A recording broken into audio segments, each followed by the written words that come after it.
ഈ ചർച്ചിൽ ഉള്ള പ്രിയ സഹോദരങ്ങൾ, ഓൺലൈനിൽ കേൾക്കുന്ന എല്ലാ സഹോദരി സഹോദരന്മാർ, നിങ്ങൾക്ക് എല്ലാവർക്കും യേശുക്രിസ്തുവിന്റെ നിസ്തുല്യ നാമത്തിൽ എൻ്റെ സ്നേഹവും വന്ദനവും ഞാൻ അറിയിക്കും.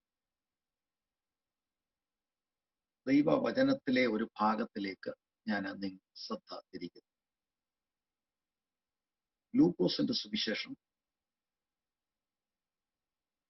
5-ാം അധ്യായം 27-28 വാക്യം. അതിനുശേഷം അവൻ പുറപ്പെട്ട് ലേവി എന്ന പേരുള്ള ഒരു ചുങ്കക്കാരൻ ചുങ്കസ്ഥലത്തിരിക്കുന്നത് കണ്ടു. എന്നെ അനുഗമിക്കുക എന്ന് അവനോട് പറഞ്ഞു. അവൻ സകലവും വിട്ട് എഴുന്നേറ്റ് അവനെ അനുഗമിച്ചു. ഇന്ന് രാത്രി ഞാൻ നിങ്ങളുമായി പങ്കുവെക്കുവാൻ താല്പര്യപ്പെടുന്നത് ഒന്നാമത്തെ സുവിശേഷം 27 പുസ്തകത്തിൽ നമ്മൾക്ക് മത്തായിയുടെ സുവിശേഷമായിട്ട് കാണുവാൻ കഴിയും. ആ മത്തായി കർത്താവ് വിളിക്കുന്ന ആ വിളിയാണ് ഞാൻ നിങ്ങളുമായിട്ട് പങ്കുവെക്കുവാൻ താല്പര്യപ്പെടുന്നത്. The call of Mathew. ലൂക്കോസിന്റെ സുവിശേഷം 5-ന്റെ 27-28 വാക്യങ്ങളാണ് ഞാൻ വായിച്ചത്. ഇത് മർക്കോസിന്റെ സുവിശേഷം 2-ാം അധ്യായത്തിലും മത്തായി 9 മുതലുള്ള വാക്യങ്ങളിൽ ഇതിന്റെ പാരലൽ പാസേജുകൾ നമുക്ക് കാണാൻ കഴിയും. യേശു മത്തായിയെ കാണുന്ന സ്ഥലം കഫർനഹൂം എന്ന് പറയുന്ന സ്ഥലത്താണ്. അത് മർക്കോസ് 2:14 വായിക്കുമ്പോൾ നമുക്കത് മനസ്സിലാക്കാൻ കഴിയും. കർത്താവായ യേശുക്രിസ്തുവിന്റെ ഗലീലയിലെ ശുശ്രൂഷയിൽ കഫർനഹൂം എന്ന് പറയുന്ന സ്ഥലത്താണ് ഹെഡ്ക്വാർട്ടേഴ്സായി കർത്താവ് ക്രമീകരിച്ചിരുന്നത്. അവിടെ നിന്നാണ് പലയിടത്തേക്ക് പല ഊരുകളിൽ കർത്താവ് സഞ്ചരിച്ചത്. കഫർനഹൂംകാർക്ക് ഭയങ്കര ഭാഗ്യമുണ്ടായി.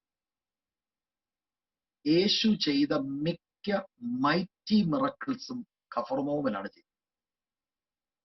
യേശു പഠിപ്പിച്ച ശക്തമായ ദൈവരാജ്യത്തിന്റെ ദൂതുകൾ കഫർനഹൂമുകാരാണ് കേട്ടത്. പക്ഷെ അവർക്ക് പ്രയോജനം ഉണ്ടായി. അവർ യേശുവിനെ തിരസ്കരിച്ചു. വായിച്ച് സഹായിക്കാമെങ്കിൽ മത്തായിയുടെ സുവിശേഷം 11-ാം അധ്യായം 23-ാം വാക്യം വായിക്കും.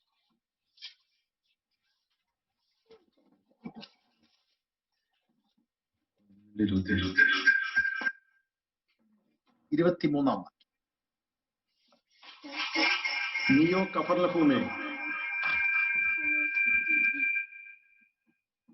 നീയോ കഫർനഹൂമേ, സ്വർഗത്തോളം ഉയർന്നിരിക്കുമോ?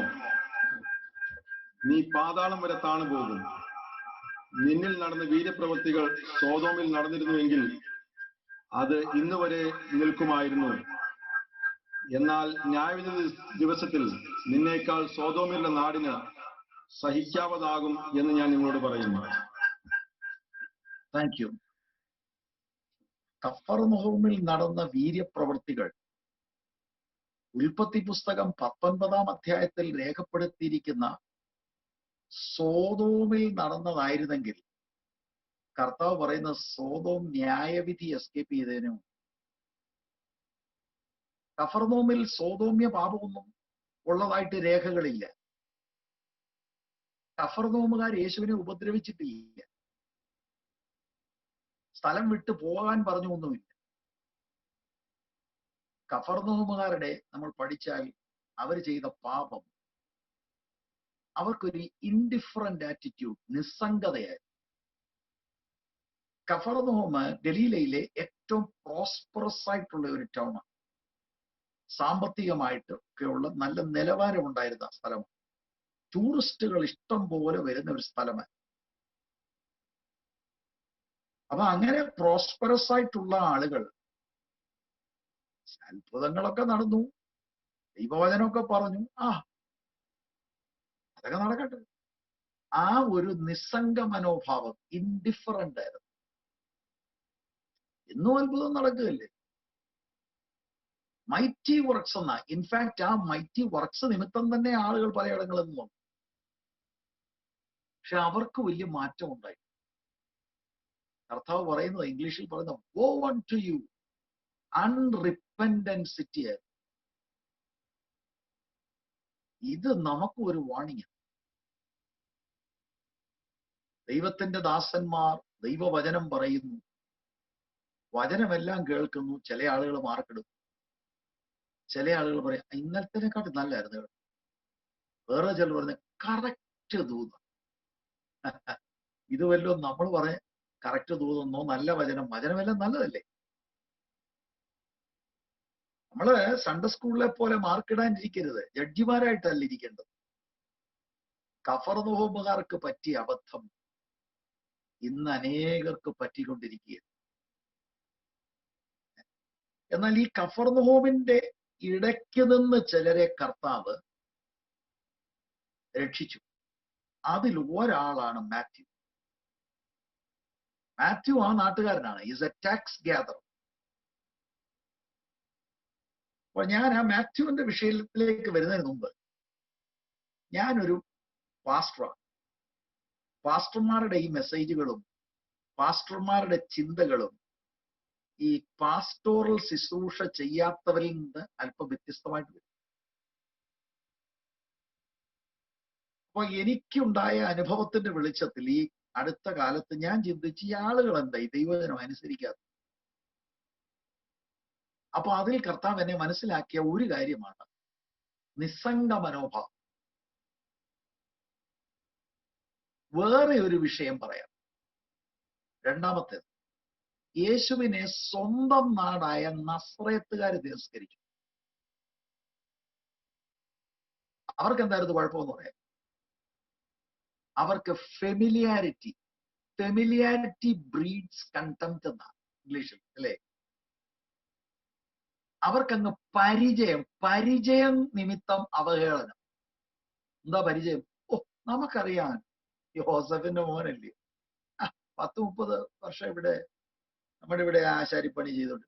ഓ, മറിയയുടെ മോന്. അവർക്കറിയാം നമുക്കും ഇങ്ങനെയാണ്. 19-ാം സങ്കീർത്തനം, ഓ അതെ. മത്തായിയുടെ വിളി, അതെന്ത്? ഒരിക്കൽ എന്നോട് ഒരാൾ ചോദിച്ചു, എന്തവാ ഈ 66 പുസ്തകത്തിലെ അല്ലാതെ ഉള്ളോ പറയാൻ? അയ്യോ, അത്രേ ഉള്ളൂ. കണ്ടോ, അങ്ങ് പരിചയമാ. സൺഡേ സ്കൂളിൽ പഠിക്കുന്നു, യൂത്ത് മീറ്റിങ്ങില് പഠിക്കുന്നു, പിന്നെ ഇപ്പൊ ഫേസ്ബുക്ക് തുടങ്ങിയാൽ മുഴുവൻ അങ്ങ് പ്രസംഗമായി. അങ്ങ് പരിചയ നിമിത്തം ഇത് ഉള്ളിലോട്ട് വരത്തില്ല. എല്ലാത്തിനും ഈ പറഞ്ഞ പോലെ മാർക്കറ്റ്. അതാ one of the very big dangers. ഞാൻ അത്ഭുതപ്പെട്ടു പോയി. നസ്രത്തുകാർക്ക് കിട്ടിയ ഗോൾഡൻ അവസരം അവര് നഷ്ടപ്പെടുത്തിയിരുന്നു. ഇമാജിൻ, നിങ്ങൾ അയർലൻഡില്, നിങ്ങൾ ആ പാർക്കുന്ന, I forgot the name of the place, anyway whichever place, അവിടെ ജീസസ് അക്ഷരികമായിട്ടുണ്ടായിരുന്നു. And you miss that chance. അതെന്തോ ആണത്? പാപമില്ലാത്ത ജീവിതം നയിക്കുന്നത് അവര് നേരിട്ട് കണ്ടതാണ്. കഫർനഹൂമിൽ നടന്ന മിറക്കിൾസിനെ കുറിച്ച് നസ്രയത്തുകാർ കേട്ടു. നസ്രയത്തിലെ ദേവാലയമല്ല, സിനഗോഗിൽ, ഇത് മാർക്ക് 6 ആണ് ഞാൻ പറയുന്നത്. സിനഗോഗിൽ ചെന്ന് യേശു പ്രസംഗിച്ച സമയത്ത് അവര് പറയുന്നു, അമേസ്ഡ്, ഈ ജ്ഞാനം എവിടെ നിന്നാ? ഞങ്ങൾക്ക് ഏതായാലും ബൈബിൾ കോളേജിൽ പോയതായിട്ടൊന്നും അറിയത്തില്ല, ഇതെന്തൊരു ജ്ഞാനമാണ്. പിന്നെ ഞങ്ങൾ കേൾക്കുന്നു ഭയങ്കര അത്ഭുതമൊക്കെ നടക്കുന്നു. ഇതൊക്കെ എവിടുന്നായി കിട്ടിയത്? അവരെ സംബന്ധിച്ചോളം they thought they knew Jesus Christ, but actually they didn't know his identity. എന്തുകൊണ്ടാണ് ഇന്ന് വചനം ആളുകൾ കേൾക്കുന്നുണ്ട്, ജീവിതത്തിൽ പ്രായോഗികമാണ്? ഒന്ന് ഇൻഡിഫറൻസ്, രണ്ടാമത്തെയാണ് ഫെമിലിയാരിറ്റി, പരിചയം. യേശുവിന്റെ സഹോദരന്മാർക്ക് പറ്റിയതും അതാണ്. അവരും നസറേത്തിൽ പാർക്കുന്നുണ്ട്, അവരുടെ ചേട്ടനാണ് ദൈവം. ഒരുമിച്ച് ബ്രേക്ക്ഫാസ്റ്റ് കഴിക്കുന്നത് യേശുവിൻ്റെ കൂടെ. ലഞ്ച് കഴിക്കുന്ന യേശുവിന്റെ കൂടെ. നമ്മൾ അവരോട് ആരോടെങ്കിലും ചോദിച്ചാൽ പറഞ്ഞു നമുക്കറിയാം. ഇൻഫാക്ട് മർക്കോസ് 3:20 വായിച്ചാൽ അവര് ചിന്തിച്ചത് കർത്താവിന് ബുദ്ധിഭ്രമമായിരുന്നെന്നാ.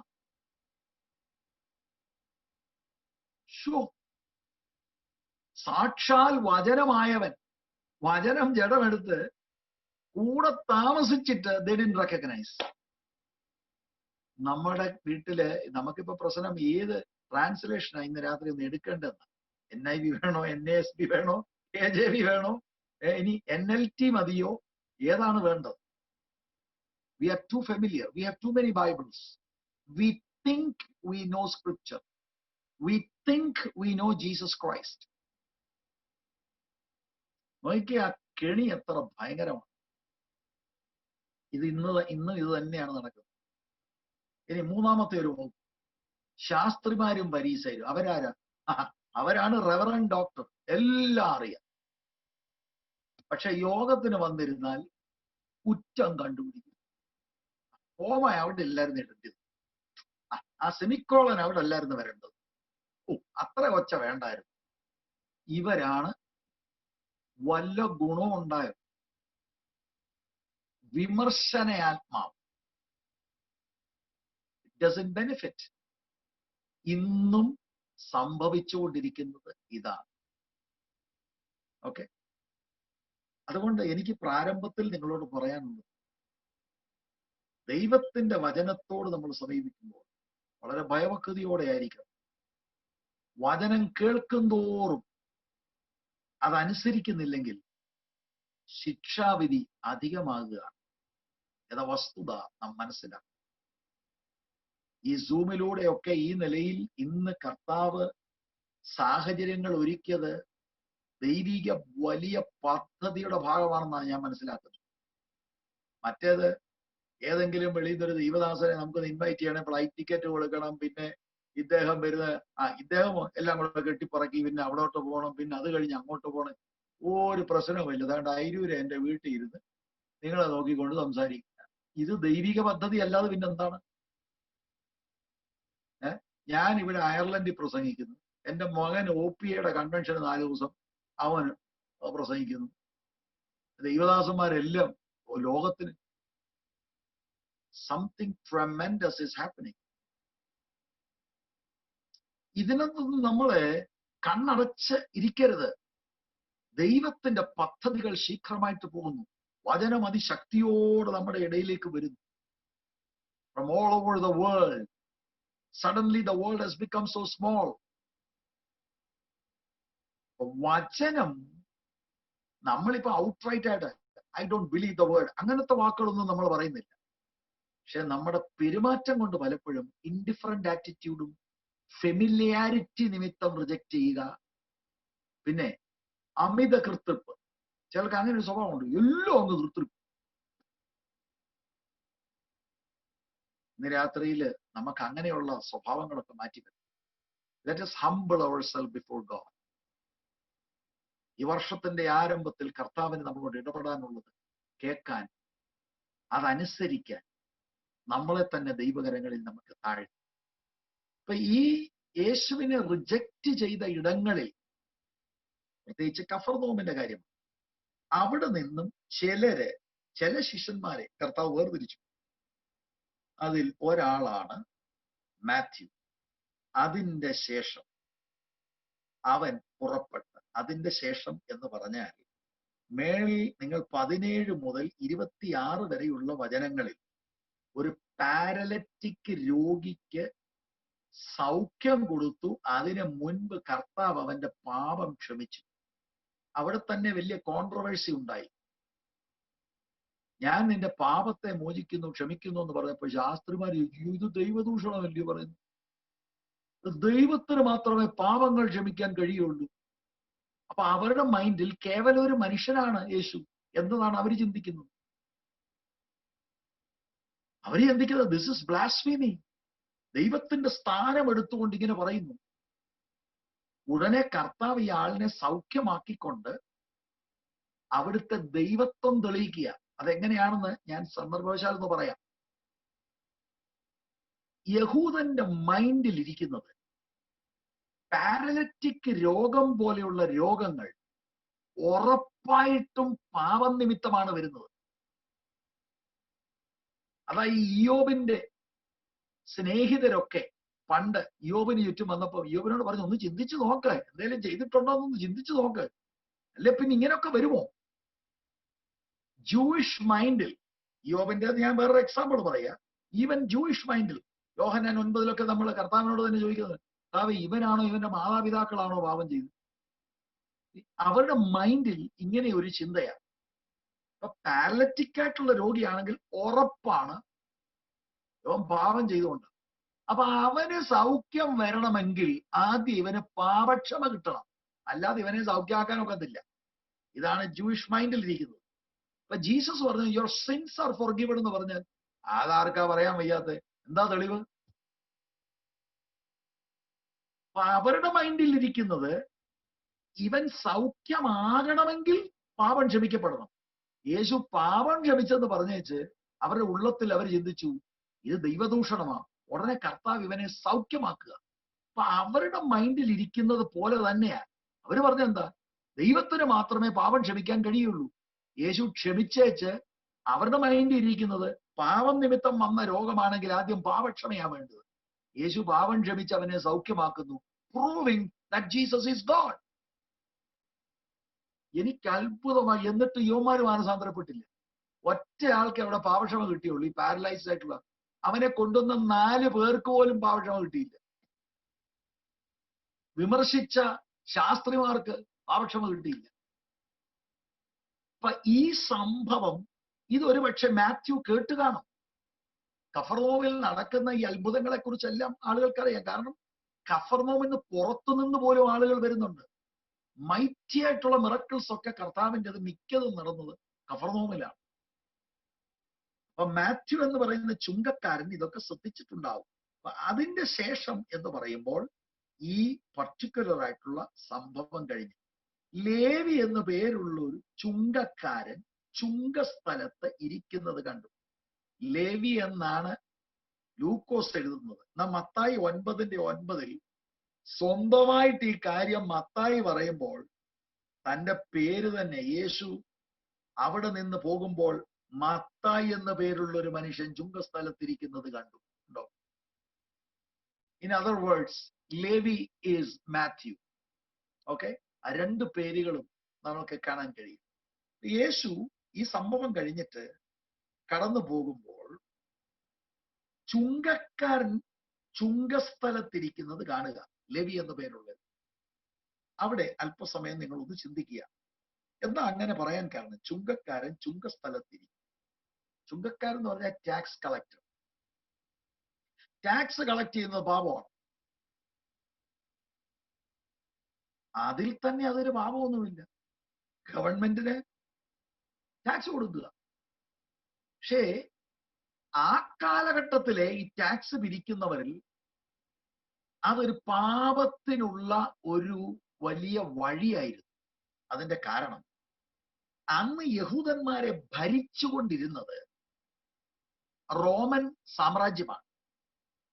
റോമാക്കാര് ഹെവി ടാക്സിങ് നടത്തുമായിരുന്നു, തുറന്നതിനെ പിടിച്ചതിനും എല്ലാം ടാക്സ്. അപ്പൊ ഈ മാത്യുവിനെ പോലെയുള്ള ഒരാള്, ഹീസ് എ ജൂയിഷ് പേഴ്സൺ. യഹൂദന്മാരുടെ ഇടയിൽ നിന്ന് തന്നെ ഒരുത്തൻ റോമൻ ഗവൺമെന്റുമായി സഖ്യത പുലർത്തി അവരുടെ ടാക്സ് സ്വന്തം നാട്ടുകാരുടെ ഇന്ന് പിരിക്കുക. അങ്ങനെയുള്ളവരെ യഹൂദന്മാർ വെറുത്തിരുന്നു. ചുങ്കക്കാരും പാപികൾ, വ്യഭിചാരികൾ, ഇതെല്ലാം ഒറ്റ ലിസ്റ്റിലാണ്. ചുങ്കക്കാരെ കുഷ്ഠരോഗികളോടാണ് തുലനം ചെയ്തിരുന്നത്.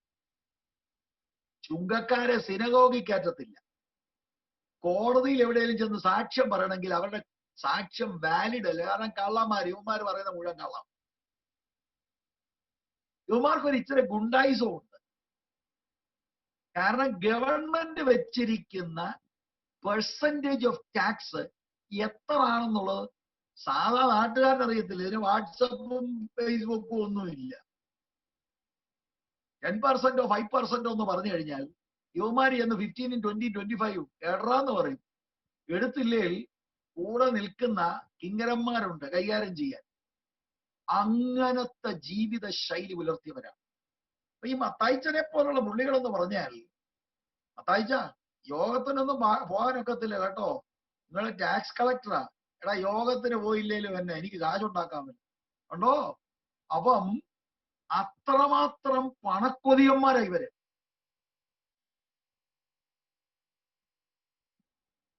ഞാൻ മനസ്സിലാക്കിയിട്ടുള്ള ഒരു കാര്യം പറയാം.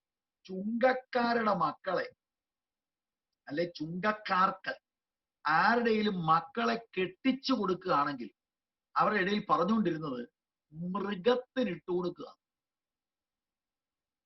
അത്രമാത്രം ഹേറ്റഡ് ആയിട്ടുള്ള ഒരു വർഗമാണ് ടാക്സ് ഗ്യാദറേഴ്സ്. ഇത് മത്തായിച്ചൻ ഇപ്പം ഓഫീസിൽ തന്നെ ഇരിക്കുമ്പോഴാണ് യേശു അതുവഴി പോവാം. എന്താ ഞാൻ ഇത്ര ഇത് എക്സ്പ്ലെയിൻ ചെയ്തെന്നറിയാം? He was the greatest sinner. അപ്പൊ ഇവിടെ നമ്മൾ ഒരു കാര്യം മനസ്സിലാക്കണം, ഇതിന്റെ കോൺട്രാസ്റ്റ്. 17 മുതലുള്ള വാക്യങ്ങളിൽ പാരലറ്റിക് ആളിനെ പാപം ക്ഷമിക്കുകയും സൗഖ്യമാക്കുകയും ചെയ്തു. അവനെ പാപിയായിട്ട് മുദ്രയിട്ടത്.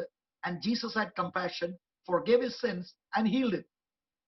ഞങ്ങൾ അങ്ങനെ പാപികളൊന്നും അല്ല എന്ന് പറഞ്ഞ് നീതിമാന്മാരായി ചമഞ്ഞ ആളുകൾക്ക് പാപക്ഷമ കിട്ടിയില്ല, ഫരീസയർക്കും ശാസ്ത്രിമാർക്കും. ഓക്കെ, ആ കാലഘട്ടത്തിൽ ഇതായിരുന്നു ഒരു വലിയ വിഷയം. മതപണ്ഡിതന്മാർ, ന്യായപ്രമാണം അറിയാമെന്ന് അഭിമാനിച്ചവർ, വലിയ കൂടിയ ആത്മീകരാൻ അഭിമാനിച്ച ആളുകൾ, അവർക്ക് യേശുവുമായിട്ട് വ്യക്തിപരമായ ബന്ധമില്ലാതെ പോയി. ഞാനൊരു വാക്ക് നിങ്ങളുടെ മുൻപിൽ കൊണ്ടുവരാം. അത് ലൂക്കോസിന്റെ സുവിശേഷം 5-ാം അധ്യായത്തിലും രേഖപ്പെടുത്തിയിട്ടുണ്ട്. എന്നാ മർക്കോസ് 2:17 നിങ്ങൾ നോക്കിയാൽ ഈ സെയിം ചുങ്കക്കാരനായ മത്തായിയുടെ വീട്ടിൽ ഇരിക്കുമ്പോൾ കർത്താവ് പറഞ്ഞതാണ്. യേശു അത് കേട്ടവരോട്, ദീനക്കാർക്കല്ലാതെ സൗഖ്യം ഉള്ളവർക്ക് വൈദ്യനെ കൊണ്ട് ആവശ്യമില്ല, ഞാൻ നീതിമാന്മാരെ അല്ല പാപികളെ അത്ര വിളിപ്പാൻ വന്നത്. ഇത് മത്തായിയുടെ വീട്ടിൽ വെച്ച് പറഞ്ഞതാ. അത് ലൂക്കോസിൽ എഴുതിയിട്ടുണ്ട്. എന്താ ഞാനിത് വായിച്ചതിന്റെ അർത്ഥം പറയാൻ? എന്താ അപ്പൊ ലോകത്തിൽ നീതിമാന്മാരുണ്ടോ? ഞാൻ നീതിമാന്മാരെ അല്ല പാപികളെ തിരക്കി വന്ന യേശുണ്ട്. അപ്പൊ നീതിമാന്മാരെന്ന് പറയുന്ന ഒരു കാറ്റഗറി ഉണ്ടോ? വേദപുസ്തകം പറയുന്ന നീതിമാൻ ഒരുത്തൻ പോലുമില്ല, സകലരും പാപം ചെയ്ത് ദൈവത്തിന്റെ തേജസ് നഷ്ടപ്പെടുത്തിയെന്ന. അപ്പൊ യേശു പറയുന്നതിന്റെ അർത്ഥം, നീതിമാന്മാരായി ചമയുന്ന നിങ്ങൾക്ക് തന്നെ നിങ്ങൾ പാപിയാണെന്ന് നിങ്ങൾക്ക് ബോധ്യമില്ല. പാപിയായിരുന്നെങ്കിൽ, ആ ബോധ്യം ഉണ്ടായിരുന്നെങ്കിൽ നിങ്ങൾക്കൊരു രക്ഷകനെ ആവശ്യമായിരുന്നു. But you think that you are not sinners, that you are justified before God. You don't need me, you have rejected me. ഇതായിരുന്നു ശാസ്ത്രിക്കും ഫരീസേനും പറ്റിയത്. അവർക്കും വേണേ പാപക്ഷമ കിട്ടിയേനെ. അവിടം വിട്ട് യേശു പോകുമ്പോൾ കഫർനഹൂമിലെ ഏറ്റവും വലിയൊരു തല്ലിപ്പൊളിയാണ് യേശു വിളിക്കുന്നത്. എന്താ ഇതിനകത്ത് നമ്മൾ മനസ്സിലാക്കേണ്ടത്? Jesus is searching for sinners. Jesus loves sinners. എനിക്ക് പാപമില്ല, ഞാൻ 3 ദിവസം ഉപവസിക്കുന്നവനായി 21 ഇരിക്കുന്നവനാ, ഞാൻ ഭയങ്കര ശുശ്രൂഷക്കാരനാ, ഞാനൊരു ഭാവിയൊന്നും അല്ല, എനിക്കൊരു വിഷയവുമില്ല, ഇങ്ങനെ ചിന്തിക്കുന്ന അല്ല മിടുക്ക്. കുറവുള്ളവനാണ് കർത്താവേ. മാത്യുവിന് അറിയാം മാത്യു ആരാണെന്ന്. പ്രത്യേകിച്ച് ഞാൻ മനസ്സിലാക്കുന്നത് പറയാൻ നിങ്ങളോട്. കർത്താവ് വിളിച്ചു കഴിഞ്ഞ് എല്ലാം വിട്ട് കർത്താവിന്റെ പുറകെ പോയെന്നൊക്കെ പറഞ്ഞാൽ ഞാൻ ഇരുന്ന് ചിന്തിക്കാറുണ്ട്. നമ്മളിപ്പോ ഇങ്ങനെ ഒരു ഓഫീസിൽ ഇരുന്ന് വർക്ക് ചെയ്യുക, അല്ലെങ്കിൽ നമ്മുടെ വീട്ടിൽ ഇരിക്കുക, ഒരാൾ വന്ന് എന്റെ പുറകെ പോരെന്ന് പറഞ്ഞാൽ എല്ലാം കൂടി ഇട്ടേച്ച് പോകും. അപ്പൊ അതിന്റെ അർത്ഥം കഫർനഹൂമിൽ നടന്ന മിറക്കിൾസ് പലതും നേരിട്ട് കാണുകയും ചെയ്തിട്ടുണ്ട്, കേട്ടുകേഴ്വിയുണ്ട്, യേശുവിന്റെ ടീച്ചിങ്സ് അറിയാം, തന്റെ ഉള്ളത്തിൽ പരിവർത്തനം തുടങ്ങിയതായിരുന്നു. തന്റെ മതത്തിന് തന്നെ സഹായിക്കാൻ കഴിയത്തില്ല. Jewish religion could not save him. He knew that he is a paka sinner. ഇതിനകത്തൊന്ന് എങ്ങനെയാ ഒന്ന് കരകയറുന്നത്? യേശുവിന്റെ ടീച്ചിങ്സ് കേട്ടപ്പോൾ മാത്യുവിനറിയാം ജീസസ് ക്യാൻ സേവ് മീ. ഇന്ന് രാത്രിയിൽ എന്നെ കേൾക്കുന്ന ഓൺലൈനിലുള്ള എല്ലാവരോടും പറയാനുള്ളത്, ചെറുപ്പക്കാരികളൊക്കെ എന്നെ കേൾക്കുന്നുണ്ടെങ്കിൽ, there is hope for sinners. God loves sinners. അവൻ പാപത്തോടാണ് വേർപെടുന്നത്, പാപികളെ സ്നേഹിക്കുന്നു. അതുകൊണ്ട് പാപം ഇല്ലെന്ന് നടിക്കുകയല്ല, പാപം ചെയ്തിട്ടില്ലെന്ന് നടിക്കുകയല്ല. ഏറ്റുപറഞ്ഞ് ഉപേക്ഷിക്കാത്ത പാപത്തിൽ പുളയുന്ന ബന്ധിക്കപ്പെട്ട ആരെങ്കിലും ഇന്ന് രാത്രിയിൽ എന്നെ കേൾക്കുന്നുണ്ടെങ്കിൽ, ആ സ്വഭാവ ദൂഷ്യത്തിൽ നിന്ന് വിടുവിക്കുന്ന ഒരു ദൈവമുണ്ട്. ആദമിനെ അന്വേഷിച്ചു പോകുന്ന ദൈവത്തെ നിങ്ങൾക്കറിയാം. ആദമേ, നീ എവിടെ? സെയിം കാര്യമാണ് ദൈവത്തിന്റെ പുത്രൻ ഈ താണഭൂമിയിൽ വന്നപ്പോൾ ചെയ്യുന്നത്. He searching for sinners. സ്തോത്രം. ലൂക്കോസ് 19:10 സക്കായിയുടെ വീട്ട്, ഈ ചുങ്കക്കാരന്റെ ഹെഡ് ഓഫീസറാ. ആര്? സക്കായി എന്ന് പറയുന്ന ഹെഡ് ചുങ്കക്കാരൻ. എന്താ കർത്താവിടെ ലൂക്ക് 19:10 പറഞ്ഞത്? I am searching for sinners. ഞാൻ വന്നത് എന്തിനാ? പാപികളെ തിരഞ്ഞു രക്ഷിപ്പാൻ. അപ്പൊ ഇത് ഇന്ന് രാത്രിയിൽ നമ്മുടെ ജീവിതത്തിൽ അനുഗ്രഹമായി മാറും. യേശു അതുവഴി പോകുമ്പോൾ ഈ ചുങ്കക്കാരൻ ചുങ്കസ്ഥലത്തിരിക്കുന്നത്, അടുത്ത വാക്ക് കേൾക്കണം കേട്ടോ, കണ്ടു എന്ന വാക്ക്. എന്നെ ആ വാക്ക് വളരെ സ്പർശിച്ചു. എല്ലാരെയും കാണുന്നില്ലേ? ഞാനിപ്പോ നിങ്ങളെ കാണുന്നുണ്ട്, നിങ്ങൾ എല്ലാവരും എന്നെ കാണുന്നു. ആ കാണലും ഇവിടെ എഴുതിയിരിക്കുന്ന കണ്ടു എന്നുള്ള ആ വാക്ക് തമ്മിൽ വ്യത്യാസം. ശരിക്കും ഇവിടെ കണ്ടു എന്നുള്ള ആ പ്രയോഗം എന്ന് പറയുമ്പോൾ ഒരു ഗ്ലാൻസ് അല്ല, ഇങ്ങനെ കണ്ടു, അങ്ങനല്ല.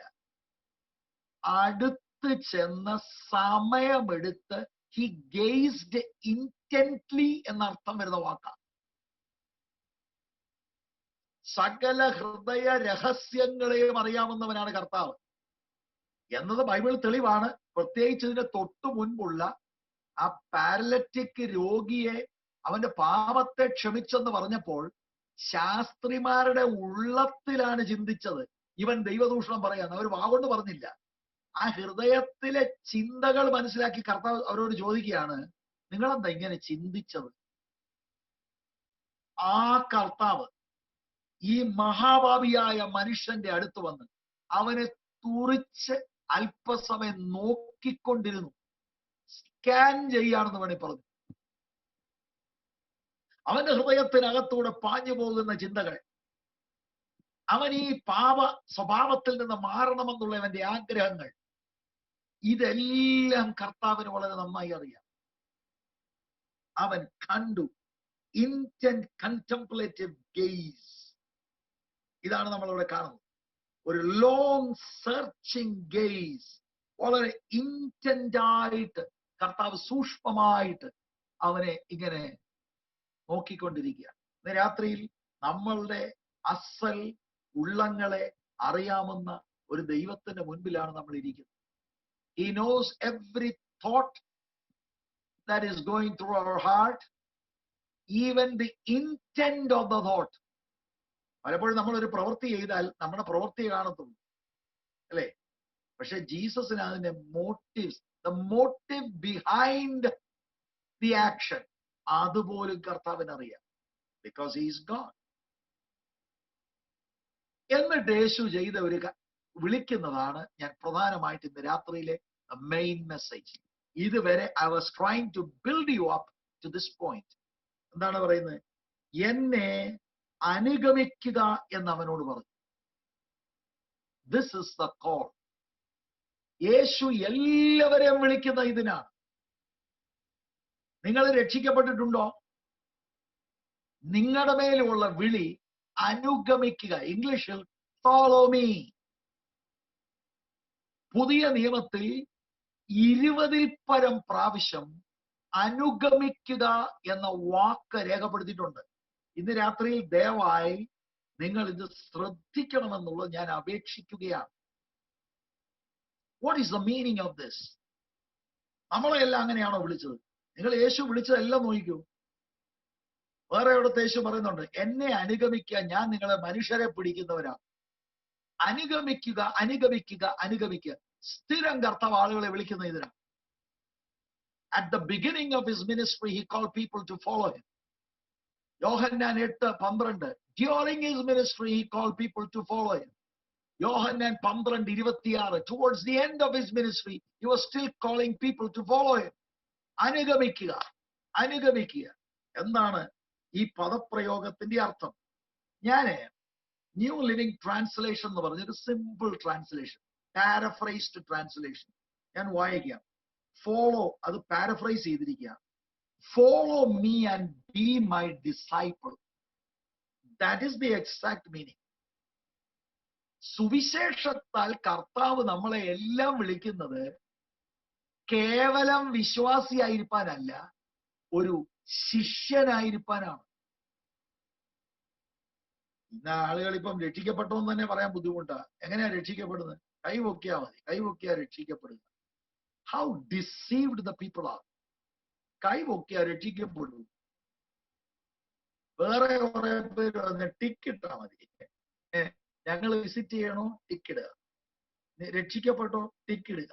സ്നാനപ്പെടണോ? ടിക്കിടുക. ടിക്കിട്ടാൽ രക്ഷിക്കപ്പെടും. ഇതെല്ലാം ആധുനിക മനുഷ്യൻ കണ്ടുപിടിച്ച സൂത്രങ്ങളാണ്. പാപിയായ ഒരു മനുഷ്യനെ കർത്താവ് സന്ദർശിക്കുക. He had an encounter with Jesus. Jesus അവരോട് പറയാ, യു ഫോളോ മീ. അതാണ് നമ്മളെ എല്ലാവരെയും വിളിച്ചിരിക്കുന്നത്. പക്ഷേ most of the time we here another gospel. എന്താണ്? ഓ, നീ രക്ഷിക്കപ്പെട്ട് കഴിഞ്ഞാൽ നിനക്ക് കാറ് കിട്ടും, മറ്റേത് കിട്ടും, നിന്റെ PR അടിച്ചു കിട്ടും, അല്ലേ? ഇതൊക്കെയാണ് പറയുന്നത്. എന്റെ പ്രിയമുള്ളവരെ, ഞാൻ നിങ്ങളോടൊരു കാര്യം പറയട്ടെ. ഇതിന് തൊട്ടു മുൻപുള്ള ആ പാരലറ്റിക്കിന്റെ പാവം ക്ഷമിക്കുകയും രോഗസൗഖ്യമാക്കുകയും ചെയ്യുന്നിടത്ത് ഈ 4 പേര് പൊക്കിക്കൊണ്ട് വന്ന് ഈ പാരലറ്റിക് രോഗിയെ, ഈ 4 പേര് എങ്ങനെയാ കർത്താവിന്റെ മുൻപിൽ ഇറക്കി വെച്ചത്? കർത്താവ് ഇരുന്ന വീടിന്റെ മേൽക്കൂര പൊളിച്ചിട്ടല്ലേ? ഈ വീടാരുടേതാ? കൃത്യമായിട്ടും അറിയത്തില്ല. ഒരു പക്ഷെങ്കിൽ പത്രോസിന്റെ ആകാൻ സാധ്യതയുണ്ട്. ഈ വീട്ടിൽ കയറിയാണ് പത്രോസിന്റെ അമ്മായി അമ്മയെ കർത്താവ് സൗഖ്യമാക്കിയത്. എനിക്ക് മനസ്സിലായത് നിങ്ങളോട് പറയാം. യേശുവിനോട് അത്ര അടുപ്പവും ബന്ധവും ഉണ്ടെങ്കിൽ ഉള്ള വീടിലൂടെ പോക്കായതാണ്. ഈ സുവിശേഷം കേട്ടിട്ടുണ്ടോ? Price the Lord. നമ്മള് പഠിക്കുന്നത് ബ്രദറെ, സ്കോട്ട്ലൻഡിലൂടെ ഒരെണ്ണം നിങ്ങൾക്ക് ഞാൻ കാണുന്നു. അയർലൻഡിൽ ഇപ്പോ ഒരു വീടുണ്ട്, സ്കോട്ട്ലൻഡിലൂടെ ഒരെണ്ണം വെക്കുന്നതായിട്ട് കാണുന്നു. അയ്യോ, ഉള്ള സ്ത്രീകളെല്ലാം കൂടെ കിടന്ന് കൈയടിക്കും. എന്തിനാ ഇതിന് കൈയടിക്കുന്നത്? Is that the gospel? വേറൊരു സുവിശേഷമാണിത്. ഓക്കെ, ഇവരുടെ ഈ ടാക്സ് ഗ്യാദറേഴ്സിന്റെ ചീഫ് ടാക്സ് ഗ്യാദറർ ആയിരുന്നു നമ്മുടെ സക്കായി. സക്കായിയുടെ വീട്ടിൽ ചെന്നപ്പോ എന്താ പറഞ്ഞത്? മാനസാന്തരപ്പെട്ടപ്പോൾ, അയ്യോ, ഞാൻ 4 ഇരട്ടി എന്താ പാവപ്പെട്ടവർക്ക് കൊടുക്കുക, ഐ മേക്ക് റെസ്റ്റിറ്റ്യൂഷൻ. അപ്പൊ ഇപ്പൊ കർത്താവ് വന്നപ്പോ പൈസ കൂടുതലായിരുന്നോ കുറഞ്ഞു? നമ്മളെ പഠിപ്പിച്ചു വെച്ചിരിക്കുന്നത് എന്താ? ഓ, അതങ്ങ് വൈബ്രേറ്റ് ചെയ്തങ്ങ് പറയും, ശ്വാസം വിടാതെ ഒറ്റ ശ്വാസത്തിൽ, ഇന്ന് രാത്രി നീ അത് ചെയ്തു കഴിഞ്ഞാൽ, ഓ, നിന്നെ അത് ചെയ്യും, ഇത് ചെയ്യും, ഇത് ചെയ്യുമെന്ന് പറഞ്ഞ ആളുകളെ അങ്ങ് ഇമോഷണൽ വൈകാരികമായിട്ട് അങ്ങ് ഇളക്കി കളയും. You follow Jesus Christ. സ്തോത്രം. ആരും വീട് വെക്കത്തില്ലെന്നോ വണ്ടി മേടിക്കത്തില്ലെന്നോ അല്ല പറഞ്ഞത്. അതല്ല സുവിശേഷം. സുവിശേഷത്തിലെ കാതലായ ഒരു വിളിയാണ് അനുഗമിക്കുക, എന്നെ അനുഗമിക്കുക. അപ്പൊ അതെന്താണ് വിഷയം എന്നുള്ളതാണ് നമ്മൾ ചിന്തിക്കാൻ പോകുന്നത്. അതിന്റെ മൂലഭാഷയിൽ ഞാൻ ഒരു സ്റ്റഡി നടത്തി. ആ ഫോളോ എന്ന വാക്ക്, അതിന്റെ അർത്ഥം ഞാൻ മുമ്പേ ഒരു പാരഫ്രൈസ്ഡ് വേർഷനിൽ പറഞ്ഞു. It is a call to discipleship. അപ്പൊ വാട്ട് ഈസ് ഡിസൈപ്പിൾഷിപ്പ്? ഈ ഫോളോ എന്നുള്ള ആ വാക്കിന്റെ ഗ്രീക്ക് ടേമിൽ അതിന്റെ ശരിക്കും അർത്ഥത്തിന്റെ അർത്ഥം മനസ്സിലാക്കിയാൽ means to walk the same road. അക്ഷരികമായിട്ട് ചിന്തിക്ക്, ജീസസ് ഇപ്പൊ ഇങ്ങനെ നടന്നു പോകുന്നു, ഞാൻ നേരെ പുറകിൽ ആ റോഡിൽ കൂടെ നടക്കുക. ഈ ആശയം തരുന്ന വാക്കാണ് follow. That is a very strong word. അപ്പൊ സുവിശേഷത്താൽ നമ്മളെ വിളിക്കുന്നത്, രക്ഷയിലേക്ക് വിളിക്കുന്നത് എങ്ങനെങ്കിലും വലിച്ചുവാരി ജീവിക്കാനല്ല, യേശു പോയ പാതയിൽ യേശുവിന് പിന്നാലെ നടക്കാൻ എന്ന് പറഞ്ഞ അതിന്റെ അർത്ഥം ശ്രദ്ധിച്ച് കേൾക്കണേ. മുന്നം നടക്കുന്ന യേശുവിന്റെ മാതൃക അനുസരിച്ച് ജീവിക്കുക എന്ന് പറഞ്ഞാൽ യേശുവിന്റെ സ്വഭാവത്തോട് അനുരൂപമാകാൻ. യേശു സംസാരിച്ചതുപോലെ, യേശു ചിന്തിച്ചതുപോലെ, യേശു റിയാക്ട് ചെയ്യുന്നത് പോലെ ആളുകളോട് പ്രതികരിക്കുക. യേശു ഒരു സിറ്റുവേഷനിൽ എന്തു ചെയ്യും, അതാണ് യേശുവിന്റെ പുറകെ നടക്കുന്ന, ആ റോഡിൽ യേശുവിനെ അനുഗമിക്കുന്നയാള് ആ ആളിൽ പ്രതീക്ഷിക്കേണ്ടത്. എന്താ 1 യോഹന്നാൻ 2:6 പറയുന്നത്? ഞാൻ പറയാം. അവനിൽ വസിക്കുന്നു എന്ന് പറയുന്നവൻ അവൻ നടന്നതുപോലെ നടക്കണമെന്ന്. എന്തൊരു കോളിംഗ് ആണത്! You mean I have to walk like Christ? That's exactly right. You understood right. ഇതിനാണ് സുവിശേഷത്തിലൂടെ നമ്മളെ രക്ഷയിലേക്ക് കൊണ്ടുവന്നിരിക്കുന്നത്. നമ്മൾ ആ കൂടെ പറഞ്ഞു, ബ്രദർ എന്തിനാ രക്ഷിക്കപ്പെടുന്നത്? സ്വർഗത്തിൽ പോവാ. അല്ല ഇപ്പോഴോ? ഇപ്പൊ ഏതായാലും പോയില്ലല്ലോ കുറച്ചു നാളായിട്ട്. ഇല്ല, ഇപ്പൊ ഞാൻ ഇവിടെ അടിച്ചു പൊളിച്ചു. ഞാൻ രക്ഷിക്കപ്പെട്ട 1998 ഒരു പ്രത്യേക സാഹചര്യത്തിൽ ഈ വൈബ്രേഷൻ ഒക്കെ ഇട്ട് അറിഞ്ഞ് ആളുകളെ വെറുതെ ഇളക്കും. Are you following Christ? Jesus is calling everyone to follow him. His pattern of living. അതിനാണ് പ്രിയമുള്ളവരെ, that is one of the reasons why Jesus came in a human form. പല കാരണങ്ങളിൽ ഒരു പ്രധാനപ്പെട്ട കാര്യം, യേശു ജഡത്തിൽ വെളിപ്പെട്ടത് മനുഷ്യരായിരിക്കുന്ന നമുക്ക് യേശു ഒരു മനുഷ്യനായി ജീവിക്കുന്നത് കണ്ട് അനുഗമിക്കാൻ വേണ്ടിയാണ്. യേശുവിന്റെ ഐഡന്റിറ്റി നമ്മൾ മനസ്സിലാക്കണം. 100% God, 100% human. യേശുവിന്റെ ജഡാവതാരത്തിൽ യേശു 100% മനുഷ്യനായി ആത്മാവിന്റെ ശക്തിയോടെ ജീവിച്ചത്. എന്ന് പറഞ്ഞാൽ അതിന്റെ അർത്ഥം he was not God at that time എന്നല്ല. കാരണം ഗോഡിന് ഒരിക്കൽ പോലും ഗോഡ് അല്ലാതിരിക്കാൻ കഴിയത്തില്ല. he is always God. Yet ദൈവിക പ്രിവിലേജസുകൾ അവിടുന്ന് മനഃപൂർവ്വമായിട്ട് ഉപയോഗിക്കാതെ മനുഷ്യത്വത്തിൽ ആത്മശക്തിയോടെ ജീവിച്ചു. എന്നിട്ടാണ് നമ്മളെ വിളിക്കുന്നത്, come follow me. Praise the Lord. ഒരു കാര്യം ഉറപ്പായിട്ട് പറയാം, യേശുവിന്റെ പുറകെ നടക്കുകയാണെങ്കിൽ, if you are a follower of Christ, യേശു പോയടുത്ത് നിങ്ങളും പോകും. ആ പാതയിലാണോ? ഉറപ്പാണ്. യേശു എവിടെ പോയത് അവിടെ പോകും.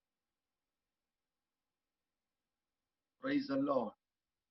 എല്ലാവരെയും കർത്താവ് വിളിക്കുന്നത് അനുഗമിക്കാനാണ്. അതുപോലെ എത്ര ദിവസവും അനുഗമിക്കേണ്ടത്? ഞായറാഴ്ച അനുഗമിക്കണോ? അതോ ഉപവാസ പ്രാർത്ഥനയിലാണോ അനുഗമിക്കേണ്ടത്? ശരിക്കും ആ വാക്ക് ആ വാക്ക് പഠിച്ചാൽ പ്രസന്റ് ആക്റ്റീവ് ഇംപെറേറ്റീവ് ആയിട്ടാണ് ഉപയോഗിച്ചിരിക്കുന്നത്. എന്ന് പറഞ്ഞാൽ continually make the choice to follow him every day, every minute, every hour, throughout the year.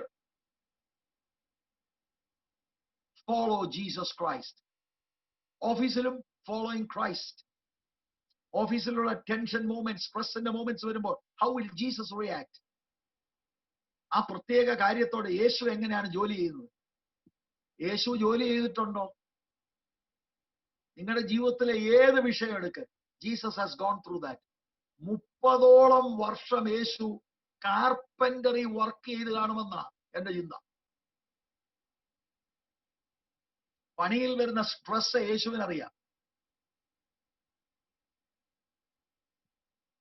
He has gone through it all. വേദപുസ്തകം പറയുന്നത്, ഞാനും നിങ്ങളും അഭിമുഖീകരിക്കുന്ന സകല പരീക്ഷകളും കർത്താവ് നേരിട്ടിട്ടുണ്ട്. വ്യത്യാസം ഇത്രയേ ഉള്ളൂ, യേശു പാപം ചെയ്തില്ല. യേശുവിന്റെ ജഡാവതാരം, യേശു നമ്മളെ വിളിക്കുന്നത് തന്നെ ഒരു ശിഷ്യനായി അനുഗമിക്കുക. ശിഷ്യൻ എന്ന വാക്കിന്റെ അർത്ഥം അതാണ്. കർത്താവിന്റെ പഠിപ്പിക്കലുകളും കർത്താവിന്റെ ജീവിത ശൈലിയും മനസ്സിലാക്കി കർത്താവിനെ അനുദിനം അനുഗമിക്കുക. Following the pattern of his living. That's the way to please God. ഞങ്ങൾക്കറിയാമല്ലോ, ഏകദേശം 30 വയസ്സുള്ളവനായി കർത്താവ് സ്നാനപ്പെടുന്ന സമയത്ത് സ്വർഗം തുറന്ന പിതാവിന്റെ ശബ്ദം, ഇവൻ എന്റെ പ്രിയപുത്രൻ, ഇവനിൽ ഞാൻ. അതുപോലെ ഫോളോ ചെയ്താൽ നമ്മളെ കുറിച്ചും ഈ സർട്ടിഫൈ ഉണ്ടാവും. പിതാവാം ദൈവത്തിന് നമ്മളെ കാണിക്കാനുള്ള മോഡൽ ഇതാ. Look at my son. That's the way to live the Christian life. കൊടും പാപിയാണ് മാത്യു. പക്ഷെ മാത്യുവിനെയുള്ള വിളി follow me, my pattern of living. നമ്മളെയും കർത്താവ് വിളിച്ചത് ഇതേ വിളിയാലാണ്. ഇത്രയും കാര്യം നിങ്ങൾക്ക് മനസ്സിലായെങ്കിൽ നിങ്ങൾ ചിലര് അത്ര ശ്രദ്ധിച്ചല്ല ഇരിക്കുന്നത് എന്നൊരു ചിന്ത എനിക്കുണ്ട്. എന്നാലും ഇത്രയും കാര്യം മനസ്സിലായോ? ഗോസ്പലിലൂടെ Jesus is calling us to follow him. ഇനി നാണയത്തിന്റെ മറുവശം പറയാൻ പോകും. നിങ്ങളൊന്ന് ഇമാജിൻ ചെയ്യുക, യേശു നിങ്ങളെ മുന്നേ നടക്കുക, നിങ്ങൾ ആ പാതയിൽ ഇങ്ങനെ പുറകെ നിൽക്കുക. നിങ്ങൾക്ക് ഭയങ്കര ആഗ്രഹമുണ്ട് ആ ഇടത്തോട്ടൊന്ന് ആ നല്ല അവിടോട്ടൊന്ന് പോയാൽ നല്ലതായിരുന്നു, ആ വലത്തെ സൈഡിൽ ആ നല്ല മേച്ചിൽപ്പുറമുണ്ട്, അങ്ങോട്ടൊന്ന് പോയാൽ നല്ലതായിരുന്നു. പോകാനൊക്കത്തില്ല. എന്റെ ആഗ്രഹങ്ങൾ ഇടത്തും വലത്തും ഉള്ളത് നടക്കത്തില്ല. ജീസസ് പറഞ്ഞു, എന്റെ പുറകെ വാ, ആ പുറകെ പോയി എന്ന് പറഞ്ഞാൽ എന്താ ഞാൻ പറയാൻ ഉദ്ദേശിച്ചത്? There is a cost involved in following Christ. Call of Matthew ഞാൻ പറഞ്ഞു. I want to now tell you about the cost of following Jesus. ലൂക്കോസിന്റെ സുവിശേഷം 9-ാം അധ്യായം അതിന്റെ 23-ാം വാക്യം നിങ്ങൾ ശ്രദ്ധിക്കുക. പിന്നെ അവൻ എല്ലാവരോടും പറഞ്ഞത്, എന്നെ അനുഗമിപ്പാൻ ഒരുത്തൻ ഇച്ഛിച്ചാൽ അവൻ തന്നെത്താൻ നിഷേധിച്ച് നാൾ തോറും തന്റെ ക്രൂശ് എടുത്തും കൊണ്ട് എന്നെ അനുഗമിക്കട്ടെ. എന്നെ അനുഗമിക്കാൻ ഒരുത്തൻ ഇച്ഛിച്ചാൽ അവൻ എന്ത് ചെയ്യണം? Every day take up the cross and follow me, denying himself. Cost ഉണ്ട്. ക്രിസ്ത്യൻ ലൈഫ് ഈസി അല്ല. To believe and trust in Jesus and get into the pathway easy. It is by grace and grace alone. No work is involved. കൃപയാലാ രക്ഷിക്കപ്പെട്ടത്. ആ നടപ്പാതയിൽ കയറി പിന്നെ വില കൊടുത്തേ നോക്കൂ. ആ നടപ്പാതയിലൂടെ നടക്കണം. എന്റെ ആഗ്രഹം അങ്ങോട്ട് പോകണം, എന്റെ ഇങ്ങോട്ട് പോകണം, നടക്കത്തില്ല. ഡിനൈ യുവർ സെൽഫ് എന്ന് അവിടെ എഴുതിയിരിക്കും. സുവിശേഷത്താൽ നമ്മളെ യേശു വിളിക്കുകയാണ് തന്നെ അനുഗമിക്കാൻ. അനുഗമിക്കുന്നവർക്ക് വില കൊടുക്കണം. വിളിയെക്കുറിച്ച് ഞാൻ അല്പമായിട്ടൊന്ന് സൂചിപ്പിച്ചു. വിലയെക്കുറിച്ചാണ് ഇനി പറയുവാൻ താല്പര്യപ്പെടുന്നത്. ഒരു കാര്യം നിങ്ങൾ ശ്രദ്ധിച്ചോ, ഇവിടെ തുടങ്ങുന്നത് ലൂക്കോസ് 9:23. പിന്നെ അവൻ എല്ലാവരോടും പറഞ്ഞു. എല്ലാവരും എന്ന് പറഞ്ഞാൽ ആരാ? എല്ലാവരും എന്ന് പറഞ്ഞാൽ അവിശ്വാസിയോടും വിശ്വാസിയോടും എല്ലാം ഒരു ദൂത. നമ്മളാന്നേ അങ്ങനെ പറയും. ഇപ്പൊ മത്തായിച്ചൻ ഇത്രയും വലിയ പാപിയാ, പാപിയുടെ അവിടെ ചെന്നു നമുക്കൊരു അവസരം കിട്ടി സുവിശേഷം പറയാൻ. നമ്മൾ ബ്രദറെ കടഭാരമൊക്കെ മാറും കേട്ടോ, ബ്രദറിന് വേണ്ടി ഞാൻ പ്രാർത്ഥിക്കാം. ബ്രദറിന്റെ മക്കളെ കുറിച്ചൊക്കെ ദൈവത്തിന് നല്ല പ്രോഗ്രാം. എന്താ കാൻവാസ് ചെയ്യുക, ഇവരെ അകത്താക്കണമല്ലോ. ജീസസ് അങ്ങനെ ഒരിക്കലും ചെയ്തിട്ടില്ല. ഇതെല്ലാം മനുഷ്യന്റെ ട്രിക്കുകളാണ്. ജീസസ് ഇവരോട് പറയാ അനുഗമിക്കാൻ. Already he has heard the gospel. Already he has seen the power of God in Capernaum. Already അവന്റെ ഹൃദയത്തിനകത്തൊരു മാറ്റമുണ്ട്. ആ സമയത്താണ് യേശു വന്ന് ഇവനെ വിളിക്കുന്നത്. എനിക്ക് ഒത്തിരി അനുഭവങ്ങൾ കർത്താവ് തന്നിട്ടുള്ള അതിൽ ഒരു അനുഭവം ഞാൻ നിങ്ങളോട് പറയും. ഞാന് ആലപ്പുഴ മുനിസിപ്പൽ സ്റ്റേഡിയത്തിൽ അവരുടെ ആ അവിടുത്തെ ഒരു വലിയ ഗ്രൗണ്ട് ഉണ്ട്. കുറേ വർഷങ്ങൾക്ക് മുമ്പ് ഇവിടെ 21 days ഒക്കെ ആണ്ട് ഫാസ്റ്റിംഗ് ആരാണ്ട് അറേഞ്ച് ചെയ്ത്. അപ്പൊ എന്നെ ഒരു ദിവസം വിളിച്ചു. അപ്പൊ ഞാൻ പ്രാർത്ഥിച്ചപ്പോ കർത്താവ് എനിക്കൊരു ദൂത് തന്നു. ദൂത് ഇതാണ്: അപ്പോസ്തല പ്രവൃത്തി 2-ാം അധ്യായത്തിൽ അതിന്റെ 37 മുതൽ ഉള്ള വാക്യങ്ങളിൽ, അതിന് 38 വരുമ്പോൾ, നിങ്ങൾ മാനസാന്തരപ്പെട്ട് നിങ്ങളുടെ പാപങ്ങളുടെ മോചനത്തിനായി ഓരോരുത്തരും യേശുക്രിസ്തുവിന്റെ നാമത്തിൽ സ്നാനമേൽക്കണം. അപ്പൊ പബ്ലിക് മീറ്റിംഗ് ആണ്. ആലപ്പുഴയിലെ വലിയ മൈക്കെല്ലാം വെച്ച് കിട്ടി വലിയ കൊട്ടിലൊക്കെ ഇട്ട് ഇത് വളരെ വർഷങ്ങൾക്ക് മുമ്പ് നടക്കുന്നത്. എന്താ, ആളെല്ലാം കൂടിയിട്ടുണ്ട്. ഞാൻ പ്രസംഗിക്കാം, മാനസാന്തരപ്പെടണം, യേശുവിൽ വിശ്വസിച്ച് രക്ഷിക്കപ്പെടണം, സ്നാനപ്പെടണം. 1 മണിക്കൂർ ചില്ലുവാനും പ്രസംഗിച്ചു ഞാൻ. എന്നിട്ട് അത് ഒരു വലിയ സ്റ്റേജ് ഒക്കെയാണ്. സ്റ്റേജിൽ നിന്ന് ഇറങ്ങി വരുന്ന സമയത്ത് സംഘാടകനെ ഞാൻ മീറ്റ് ചെയ്തു. അപ്പൊ 21 days ഒത്തിരി ആളുകൾ, every day they will have 1 or 2 preachers. അങ്ങനെ വലിയ സംഭവം നടന്നുകൊണ്ടിരിക്കും. സംഘാടകൻ ഓടി എന്റെ അടുത്ത് വന്നു. ആദ്യം അദ്ദേഹം പറഞ്ഞതെന്നറിയോ? എല്ലാം കഴിഞ്ഞു. ഞാൻ ചോദിച്ചു, എന്തു പറ്റി? നാളെ ആരും കാണത്തില്ല. എന്താ? മാനസാന്തരം പ്രസംഗിച്ചത്. അപ്പൊ സംഘാടകൻ ഈ ലക്ഷക്കണക്കിന് രൂപ എല്ലാം കൂടെ വെച്ച് മുടക്കി എന്ത് കാണിക്കാനാണ് ഈ ചെയ്യുന്നത്? മാനസാന്തരപ്പെട്ട് യേശുക്രിസ്തുവിൽ വിശ്വസിക്കുക എന്നുള്ള സുവിശേഷ ഭാഗം മാറ്റിയിട്ട് ആളുകളെ ഇട്ടിങ്ങനെ തുള്ളിക്കുകയാണ് ഓരോ ദിവസവും. ഞാനിതറിഞ്ഞില്ല. ഞാൻ പ്രാർത്ഥിച്ചപ്പോ കർത്താവ് എനിക്കൊരു നിയോഗം തന്നു, സുവിശേഷം പ്രസംഗിക്കാൻ. ഈ വാക്യമാണ് പ്രകാശിപ്പിച്ചത്. ഞാൻ അത് പോയി പ്രസംഗിച്ചു. Price the Lord. ജീസസ് നമ്മുടെ കൂട്ട് ട്രിക്ക് എടുക്കുന്നവനല്ല. ആത്മാവിനാൽ നടത്തപ്പെടുന്ന ജീസസ് ആത്മാവ് എന്താണ് പറയുന്നത് അതാണ് ചെയ്യുന്നത്. എല്ലാവരോടും പറഞ്ഞു, നമ്മൾ അതാണ് ഫോളോ ചെയ്യേണ്ടത്. എന്നിട്ട് ഞാനിങ്ങനെ സ്റ്റണ്ടായിട്ട് ഈ മനുഷ്യനെ നോക്കിയിരിക്കുക. ഞാൻ ഓർത്ത്, ഇവർക്കൊക്കെ എന്ത് പറ്റി? അപ്പൊ സംഘാടകൻ ഇത്രയും പറഞ്ഞിട്ട് അങ്ങോട്ട് മാറി പോയി. അവിടുത്തെ നാട്ടില് വേറെ എനിക്ക് അറിയാവുന്ന പരിചയമുള്ള ഒരു അച്ചായൻ വന്നു. ഞാൻ പറഞ്ഞു, അച്ഛാ, ഇദ്ദേഹം പറയുന്നത് നാളെ ആള് കാണത്തില്ലെന്ന്. അച്ചായൻ എന്നോട് പറഞ്ഞ വാക്ക് ഇന്നും ഞാൻ ഓർക്കുന്നുണ്ട്.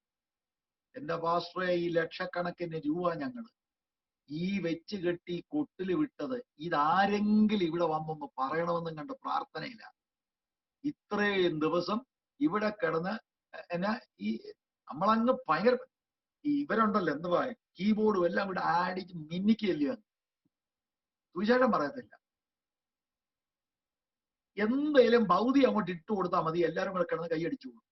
നിന്റെ വിസ എല്ലാം റെഡി ആയിട്ടുണ്ട്. അപ്പോഴത്തേക്ക് മക്കളെല്ലാം സ്റ്റെത്തസ്കോപ്പുമായിട്ട് കാണുന്നു. അപ്പോഴത്തേക്ക് എല്ലാവരും കൂടെ ചാടി. എന്താ ഇപ്പൊ പാൻഡമിക് വന്നതോടുകൂടി ഒരുപാട് ഇത്രയുള്ള കാര്യങ്ങൾ തീർന്നു. 2021 ഏതായാലും ന്യൂ ഇയറിന് ആരും പറഞ്ഞില്ല ഏതാണ്ട് സംഭവം നടക്കാൻ പോയത്. കാരണം അതിന്റെ കഴിഞ്ഞു. 2020 നമ്മൾ പലതും. സുവിശേഷം പറയരുതോ സഹോദരങ്ങളെ? കൊടും പാപിയാണ് മാത്യു. സമൂഹം മുഴുവനും വെറുക്കപ്പെട്ട് ഇവരെ പള്ളി കയറ്റത്തില്ല. അത്രയൊരു മനുഷ്യന്റെ അടുത്ത് വരുമ്പോൾ ഡയല്യൂട്ട് ചെയ്ത്, മോനെ എനിക്ക് നിയോഗമുണ്ട് നിന്നോട് ഇച്ചിരി സമയം സംസാരിക്കാൻ, നിന്റെ വീട്ടിൽ നിന്റെ വൈഫിന് ചില പ്രയാസങ്ങൾ, ഞാൻ പ്രാർത്ഥിക്കാം കേട്ടോ, ഹീൽഡ് ആവും, ഹീൽഡ് നൗ, ടച്ച്. ഇതൊന്നും അല്ല. You follow me. ആ മനുഷ്യന്റെ പ്രതികരണം എങ്ങനെയാണെന്നറിയോ?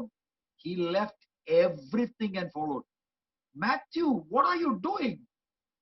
അദ്ദേഹത്തിന് അറിയാം ഞാൻ കൊടും പാപിയാണ്, ഇതൊന്നും എന്നെ രക്ഷപ്പെടുത്തത്തില്ല. മാത്രമല്ല, എന്റെ ജോലി യേശുവിനെ അനുഗമിക്കാൻ പറ്റിയതല്ല. Therefore I leave my tax gathering job and the friend circle and everyone and follow Christ. Praise the Lord. അങ്ങനെയാണെങ്കിൽ വില കൊടുക്കണം മത്തായിച്ച. അങ്ങനെയാണെങ്കിൽ വില കൊടുക്കണം. മാത്യു കൊടുത്ത വിലയാണ്. സമൂഹത്തിൽ നിന്ന് ഒറ്റപ്പെട്ടു നിൽക്കുന്ന ഇവൻ എന്തൊരു വലിയ വലിയ പണക്കാരനായെന്നറിയാം. മൊത്തം എടുത്ത് ദൂരെ കളയുക. Because he found Christ. ഇനി ഞാൻ Luke 9:23 I don't know how much of time is left. Anyway Shine പാസ്റ്റർക്ക് ഒന്ന് പറയാമോ എനിക്ക് എത്ര സമയം കൊണ്ട് ഇനി ബാക്കിയുണ്ടെന്ന്?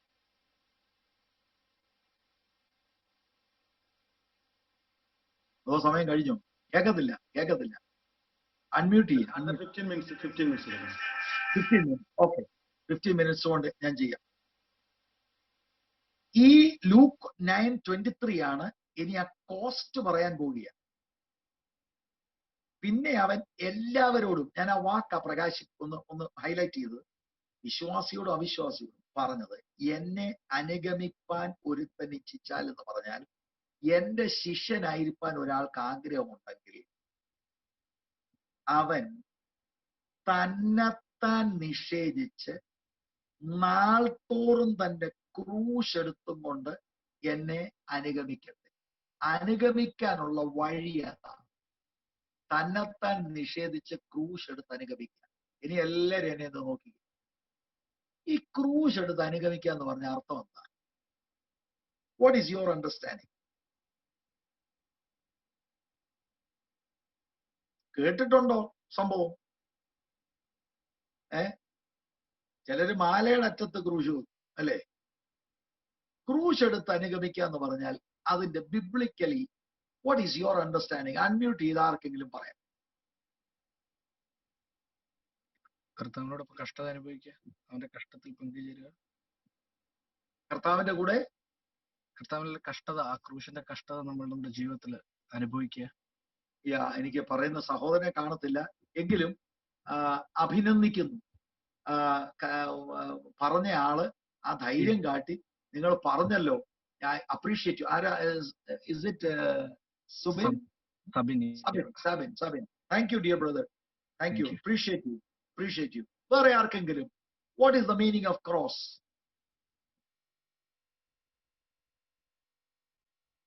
ആട്ടെ, നിങ്ങൾ എല്ലാവരും കൂടെ എന്നെ നോക്കിയിരിക്കുന്നു. അൺമ്യൂട്ട് ചെയ്ത് നിങ്ങളുടെ അഭിപ്രായം എന്താ? Because you are Christian, U are a born again person.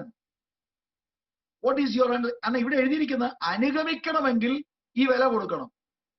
തന്നെത്താൻ നിഷേധിച്ച് ക്രൂശ് എടുത്ത് അനുഗമിക്കണം. അല്ലാത്തവൻ യേശുവിനെ അനുഗമിക്കുക അല്ലെന്ന് ഞാൻ ഉറപ്പ് പറയുക നിങ്ങളോട്.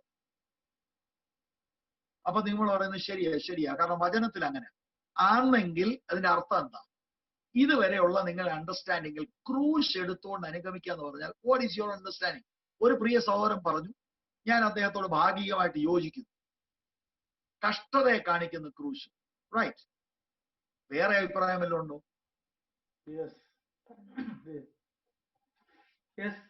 ക്രിസ്തുവിനെ അനുഗമിക്കുന്നത് കൊണ്ട് ജീവിതത്തിൽ ഉണ്ടാകാമാകുന്ന ഏത് ബുദ്ധിമുട്ടുകളെയും നേരിടുവാൻ തയ്യാറായി മുന്നോട്ട് വരിക. Thank you dear brother, appreciate you. അദ്ദേഹം പറഞ്ഞു, അദ്ദേഹത്തിന് നന്ദി പറയുക. വേറെ എന്തെങ്കിലും അഭിപ്രായം ഉണ്ടോ? Come on, let's get involved. അപ്പൊ നിങ്ങൾക്ക് പഠിക്കാൻ നോക്കും. Let's get involved. നിങ്ങളിൽ ചിലര് വലിയ മിടുക്കന്മാരാ, ഒന്നും പറഞ്ഞില്ലേ പ്രശ്നമില്ലല്ലോ. അങ്ങനെയല്ല, ട്രൈ. കാരണം നമ്മൾ ഈ ക്രൂശിന്റെ പാത അല്ലെങ്കിൽ നമ്മൾ ഈ വേദപുസ്തകം വെളിപ്പെടുത്തുന്ന യേശുവിനെ അല്ല അനുഗമിക്കുന്നത്. അത് ഞാൻ ഉറപ്പായിട്ട് പറയുന്നു. കാരണം യേശുവിന്റെ വാക്കാ. You want to be my ഡിസൈപ്പിൾഷിപ്പിലേക്കാണ് വിളി. That's a huge subject. ഞാനത് തൊട്ടുപോലും ഇല്ല, അതിന്റെ ടൈറ്റിൽ മാത്രം എന്ന് പറഞ്ഞേ ഉള്ളൂ. യേശുവിനെ അനുഗമിക്കാനാ വിളി. അനുഗമനം എന്താന്ന് പറഞ്ഞാൽ യേശുവിനെ പോലാകുക ഡെയിലി, യേശുവിന്റെ സ്വഭാവത്തോട് അനുരൂപമാകുക. അപ്പൊ രണ്ടാമത്തെ ഭാഗമാ there is a cost involved. What is the cost? Take up your cross and follow me. My question is, what is this cross?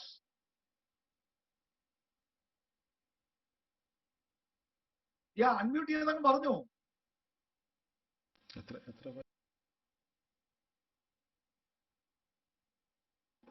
ഇനി ഞാൻ സമയം കളയുന്നില്ല, ഞാൻ തന്നെ പറയാം. Cross could be in the way how people react to, because we are a believer, because sometimes we would be, നമ്മളെ ഇവിടുന്ന് സമൂഹത്തിൽ നിന്ന് തന്നെ നമ്മൾ വിശ്വാസികളാണെന്ന് പറയുമ്പോൾ ഒറ്റപ്പെടുത്തുന്ന അനുഭവം, that could be the way we react to that and how much we appreciate that could be a cross in our life. Thank you Stanley brother, thank you. അപ്പം അവിടെയും നമുക്ക് കിട്ടുന്ന ഇതാണ്, you are coming under the title of suffering. Sufferings. എന്ന് പറഞ്ഞാൽ യേശുവിനെ അനുഗമിക്കുന്ന നിമിത്തം എന്നെ പഴിക്കുന്നു, ദുഷിക്കുന്നു, നിന്ദിക്കുന്നു, all those category. അപ്പൊ it comes under suffering. That is also true. നിങ്ങൾ 3 പേര് പറഞ്ഞതും ശരിയാണ്. പക്ഷേ I have something else to tell you. വേറെ ആർക്കാണ്ടൂടെ പറയണമെന്ന്. Last chance. Somebody wants to say?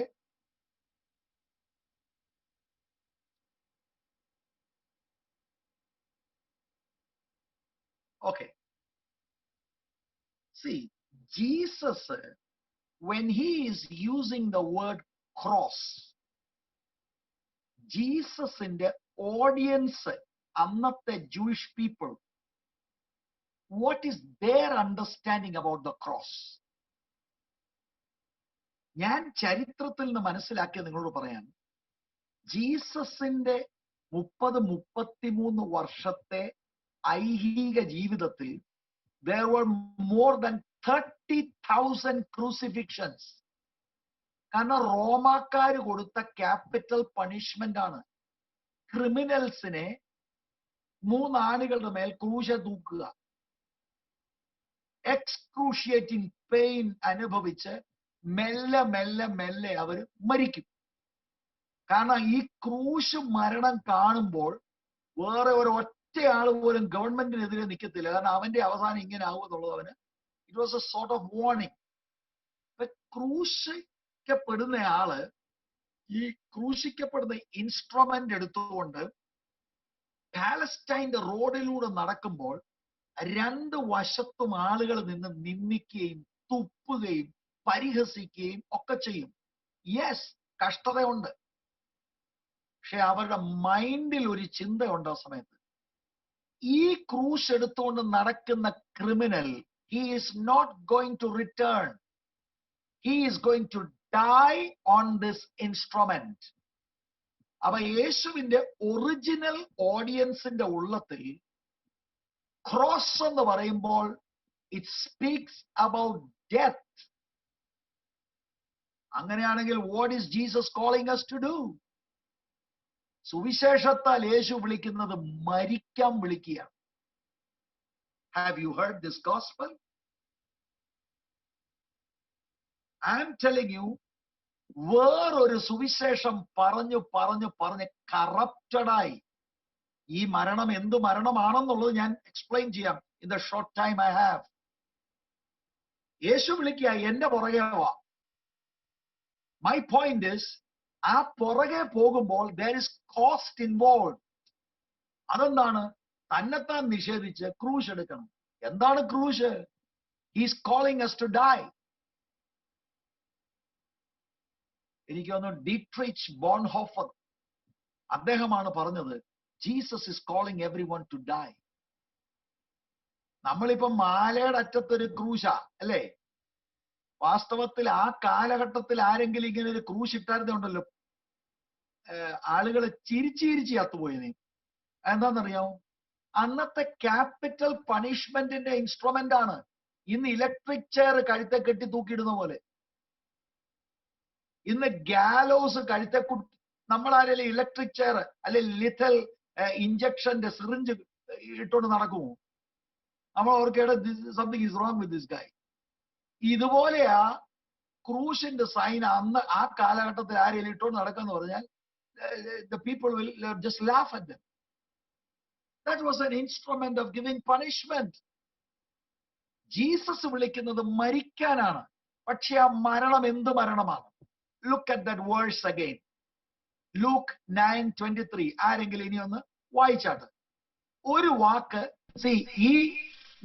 ഈ വാക്യം പലയിടത്ത് എഴുതിയിട്ടുണ്ട്.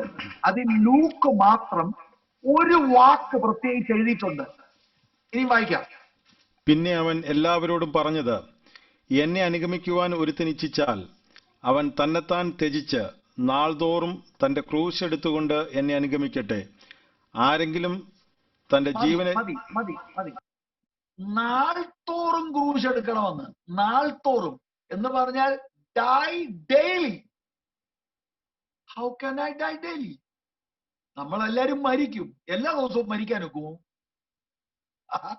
ഒരാൾ പറയുന്നത് ആ പാസ്റ്റർ മരിച്ചുപോയി കേട്ടോ, നാളെയും പറയുന്നത് ആ പാസ്റ്റർ മരിച്ചുപോയി, മൂന്നാം ദിവസം ആ പുള്ളി ഇന്നും മരിച്ചു. അങ്ങനെ മരിക്കാൻ ഒക്കും?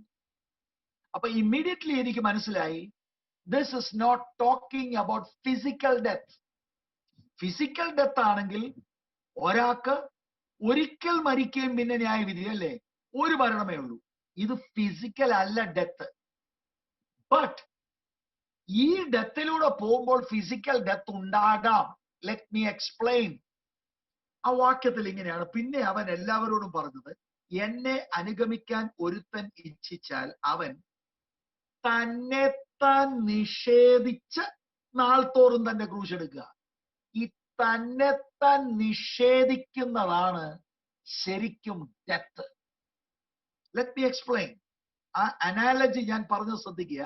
യേശു മുന്നേ നടക്കുന്നു. യേശു ആരാണെന്ന് എനിക്ക് മനസ്സിലായി. He's God in human flesh. He is my saviour. I am committed to follow him as his disciple. എന്നിട്ട് ഞാൻ ആ റോഡിൽ കൂടെ കർത്താവിന്റെ പുറകെ ആ പാതയിൽ നടക്കുമ്പോൾ ഞാൻ ആദ്യം പറഞ്ഞ് ഓർക്കുന്നു, എനിക്ക് അവിടെ നല്ലൊരു ഏതാണ്ട് തുടങ്ങണം, ഇവിടെ കുറച്ച് പണം ഉണ്ടാക്കണം, അവിടെ വേറെ ഒരു ചിന്ത. ഇതെല്ലാം മനസ്സിൽ വരുമ്പോൾ I die to my desires in order to follow Jesus Christ. Cross എന്ന് പറയുന്ന അതാണ്. ദൈവത്തിന്റെ ഹിതവും മനുഷ്യന്റെ ഹിതവും കൂടെ ക്രോസ് ചെയ്യുക. എന്റെ ഹിതമെന്ന് പറയുന്ന ഒരു ഹിതം ഇനി ഇല്ല. ഒത്തിരി ഡിസയേഴ്സ്. എന്റെ ഡോട്ടറിനെ അങ്ങനെ ചെയ്യണം, എന്റെ മകനെ ഇത് പഠിപ്പിക്കണം, I must do that and this and that business and this business. പക്ഷെ ഓരോന്ന് വരുമ്പോഴും ദൈവഹിതമല്ലാത്തതിന് ഐ ഡൈ, ഡൈയിങ് ഡെയിലി. അങ്ങനെ ഡൈ ചെയ്യുമ്പോൾ it can end up in physical death എന്ന് ഞാൻ പറയാൻ കാരണം, സപ്പോസ് നിങ്ങളിൽ ഒരാളെ സുവിശേഷ വിരോധികളുള്ള ഒരു സ്ഥലത്തേക്ക് അയർലൻഡിന്റെ കംഫോർട്ട് സോണിൽ നിന്ന് ദൈവം വിളിക്കുകയാണെന്നിരിക്കട്ടെ. നിങ്ങൾ പറയാണ്, oh my wife is a nurse and I better live here and my children are growing up. Yeah, God called me, but God will understand. ഞാനൊരു 100 പൗണ്ട് വെച്ച് കൊടുക്കാൻ പറഞ്ഞത്, നമ്മുടെ 2-3 വേലക്കാരെ അവിടെ സപ്പോർട്ട് ചെയ്യാം. അങ്ങനെയാണെങ്കിൽ എന്റെ കംഫോർട്ടിന് ഞാൻ വിധേയപ്പെട്ടു, ദൈവ ഇഷ്ടം നടന്നില്ല. പക്ഷെ എന്റെ ആഗ്രഹത്തിന് ഞാൻ മരിച്ചു. Whatever the cost I am going to go എന്ന് പറഞ്ഞ് ഞാൻ ആ സ്ഥലത്ത് പോയാൽ സുവിശേഷ വിരോധികൾ എന്നെ കൊന്നെന്ന് വരാം. Because I die daily to my comforts, to my desire, it can for some end up even in physical death. ഈ കമ്മിറ്റ്മെന്റിലേക്കാണ് കർത്താവ് വിളിക്കുന്നത്. അല്ലാതെ ക്രിസ്ത്യാനിറ്റി എന്ന് പറഞ്ഞാൽ കൈ പൊക്കട രക്ഷിക്കപ്പെട്ടു, നാളെ തൊട്ട് കടഭാരം മാറ്റുക, പിന്നെ യേശു വിസ അടിക്കുന്ന ടേബിളിൽ ഇരിക്കുക, എല്ലാവരുടെയും ആരുടെയൊക്കെ PR ഇന്ന് എല്ലാവരുടെയും ഒന്ന് അടിച്ചുവിടും. ഇതാണ് gospel. This is not gospel. യേശു ആർക്കെങ്കിലും വിസായിട്ട് തരുന്നതോ കടഭാരം മാറ്റുക, God can do all that. പക്ഷെ നമ്മളെ വിളിച്ചിരിക്കുന്നതിന്റെ പ്രൈമറി വിഷയം അതല്ല. We are called to follow Jesus Christ. In following Jesus there is a heavy price that I have to pay. There is cost involved. And what is the cost? Take up the cross and follow me. Deny yourself and follow me. What is the cross? Cross means death. Death is not physical. Primarily, death is to yourself. Ende hidam, ende vanya mohangal. I die because I am under the lordship of Jesus Christ. Hallelujah. മത്തായിച്ചൻ വലിയ പാവിയായി ഇഷ്ടം പോലെ പിടിച്ചു പറിച്ച് കാശുണ്ടാക്കുന്ന പുള്ളിയോട് ഒറ്റ വാക്കാ, follow me. എല്ലാം എഴുത്തെറിഞ്ഞ് വെച്ച് follow ചെയ്തു. നമ്മൾ ഓർക്കാം, മത്തായിച്ചൻ എന്ത് കിട്ടി? ഇന്നിപ്പോ ആളുകളെല്ലാം പറയുന്നു, ദൈവം മാനിച്ചു ബ്രദറെ. എനിക്ക് ബാംഗ്ലൂരിൽ വീടുണ്ട്, പഞ്ചാബി വീടുണ്ട്, നാട്ടി വീടുണ്ട്, കൊച്ചി വീടുണ്ട്, തിരുവനന്തപുരത്ത് വീടുണ്ട്, എല്ലായിടത്തും വീടാണ്, 4 കാറും ഉണ്ട്, എല്ലാം ഉണ്ട്. ഭയങ്കര ദൈവം മാനിച്ചു. മത്തായിച്ചനെ മാനിച്ചത് എങ്ങനെ? അദ്ദേഹത്തിന്റെ എൻഡിനെ കുറിച്ച് ക്ലാരിറ്റി ഇല്ല. ചിലർ അഭിപ്രായപ്പെടുന്നത് he died a martyr's death. 12 ശിഷ്യന്മാരിൽ ഒരാള് ജൂഡസ് സൂയിസൈഡ് ചെയ്തു. ഒരാള് John the apostle natural death at the age of 100. ബാക്കി 10 ശിഷ്യന്മാരും they were killed by persecutors. ഇന്ന് പറയുന്ന ഗോസ്പൽ അനുസരിച്ചാണേല് ഇവരെല്ലാം വലിയ വൻപൻ വലിയ മാളുകളൊക്കെ തുടങ്ങി ഭയങ്കര ദൈവം മാനിച്ചതാ ബ്രദർ. ദൈവത്തിന്റെ പുറകെ പോയാൽ കർത്താവ് വി ആർ കിങ്സ് എന്നൊക്കെയാ പറയുന്നത് അല്ലേ? വളരെ രാജാക്കന്മാരാ ബ്രദറെ, ഇവിടെ വാഴുവാൻ വേണ്ടിയോ. ആ പറച്ചിലൊക്കെ കേട്ടാൽ എല്ലാരും കൈയടിക്കും. Oh glory glory glory. What a deception. സത്യവചനത്തിലേക്കും സുവിശേഷത്തിലേക്കും നമുക്ക് മടങ്ങി വരാം. യേശു നമ്മളെ വിളിക്കുന്നു. മത്തായിയെ വിളിച്ച കർത്താവ് നമ്മളെ ഇന്ന് രാത്രി നോക്കുന്നു. ഹൃദയങ്ങളെ അവൻ അറിയാം.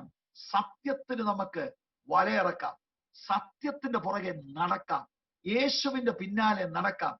ഈ കോസ്റ്റ് വലുതല്ലേ പാസ്റ്ററേ? കോസ്റ്റ് ഡൈല്യൂട്ട് ചെയ്യാമോ? നോ. കിട്ടാൻ പോകുന്നത് ഓർത്താൽ ദിസ് ഇസ് നത്തിങ് അല്ലേ? നിത്യ തേജസ്സിന്റെ ഖനമോർത്താൽ ഇന്നത്തെ കഷ്ടം സാരമില്ല. ടൈം പാസ്റ്ററെ ഞാനിവിടെ നിർത്തുക, അല്ലെങ്കിൽ സമയം നമ്മുടെ പോകും. Thank you pastor, thank you congregation, thank you. നിങ്ങളുടെ സഹകരണത്തിന് നന്ദി. Really enjoyed speaking to you. God bless you. Have a good night.